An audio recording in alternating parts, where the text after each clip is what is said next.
Hello guys, ndashaka wumve neza umutubuzi wa MTN ukuntu yarantuburiye yitwaje Mokash. Ndashaka wumve neza imitwe yabo, wumve n'uburyo binjiriramo umuntu.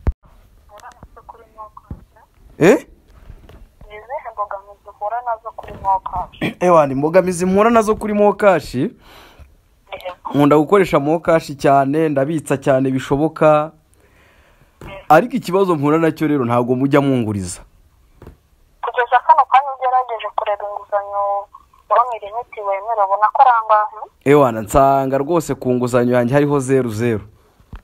Wifuza ko kwayikura kuri 0 nawe tukazakuguriza? Yewe rwose ndifuza ko mwayikura kuri 0 wenda mukayankubita nka 500 basi. Wifuza ko kwagukira kuri 500 uzi gusoma ikinyarwanda? Uzi gusoma ikinyarwanda? Ngenzi gusoma ikinyarwanda, icyongereza, igifaransa kabisa byose nta kibazo. Andika akanyenyeri 182 akanyenyeri 182 akanyenyeri 5 urwego nemeze.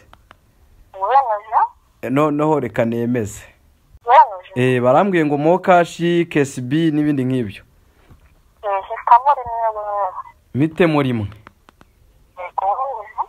Nemeje cyane. Kutwereka gute? Barambwiye ngo kuzigama inguzanyo konti yanjye n'ibindi. Hitamo kabiri wemeze. Kabiri. None tukwereka gute? Barambwiye gusaba inguzanyo, ishyura inguzanyo. Hitamo gatatu wemeze. Mitemo gatatu. Reba inguzanyo gatatu. Tukwereka gute? Barambwiye ngo your loan limit is 0. Aho ngaho ba 0 rero tugiye kwashira ibintu 200. Yego. Mwamukoze cyane kabisa. Ongera wandika akanyenyeri 182 tukwereka neza byose. Akanyenyeri 182. Akanyenyeri 6. Akanyenyeri 6. Akanyenyeri 1. Akanyenyeri 1.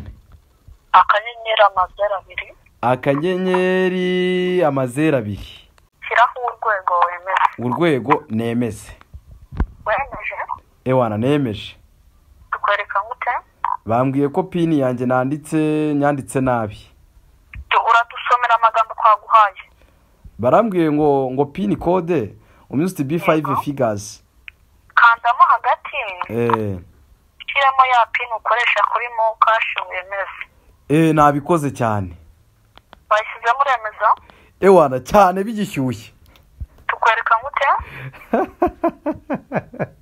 Sister, ariko siko nduwinyamirambo mwana ntago wantuburira.